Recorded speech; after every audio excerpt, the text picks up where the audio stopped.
حدیث نمبر 1418۔ حضرت جابر بن عبداللہ رضی اللہ عنہ فرماتے ہیں، مسجد کے گرد کچھ جگہ خالی ہوئی تو بنو سلمہ نے مسجد کے قریب منتقل ہونے کا ارادہ کیا۔ رسول اکرم صلی اللہ علیہ وسلم کو کی خبر ہوئی تو آپ نے ان سے فرمایا، مجھے یہ بات پہنچی ہے کہ تم لوگ مسجد کے قریب منتقل ہونے کا ارادہ کرتے ہو۔ انہوں نے عرض کیا، ہاں یا رسول اللہ، ہم نے اس بات کا ارادہ کیا ہے۔ آپ نے فرمایا، اسے بنو سلمہ اپنے گھروں کو اختیار کیے رکھو، تمہارے قدموں کے نشانات کا ثواب لکھا جاتا ہے۔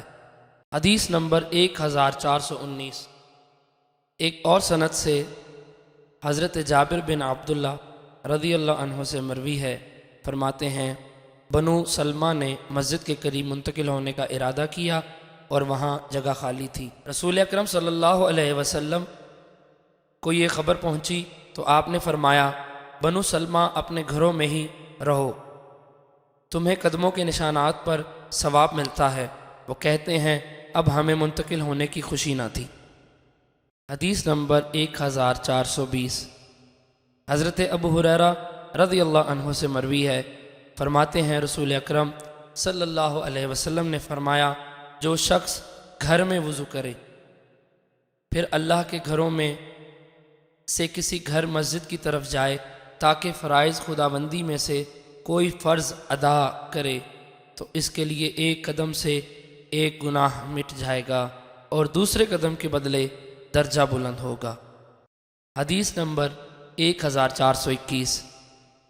حضرت ابو ہریرہ رضی اللہ عنہ سے مروی ہے، رسول اکرم صلی اللہ علیہ وسلم نے فرمایا، حضرت بکر کی روایت میں ہے کہ انہوں نے حضرت ابو ہریرہ رضی اللہ عنہ نے رسول اللہ صلی اللہ علیہ وسلم سے سنا، آپ فرماتے تھے، بتاؤ اگر تم میں سے کسی ایک کے دروازے سے نہر گزرتی ہو اور وہ ہر دن اس میں 5 مرتبہ غسل کرے تو اس کے جسم پر کوئی میل باقی رہتی ہے؟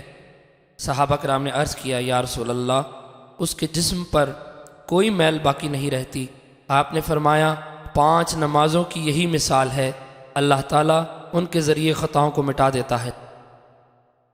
حدیث نمبر 1422۔ حضرت جابر بن عبداللہ رضی اللہ عنہ سے مروی ہے، فرماتے ہیں، رسول اکرم صلی اللہ علیہ وسلم نے فرمایا، 5 نمازوں کی مثال ایک جاری نہر کی طرح ہے، جو تم میں سے ایک کے دروازے پر گزرتی ہو اور بھری ہوئی ہو، وہ اس سے ہر دن 5 مرتبہ غسل کرے۔ فرماتے ہیں، حضرت حسن نے فرمایا، یہ میل کو باقی نہیں چھوڑتی۔ حدیث نمبر 1423۔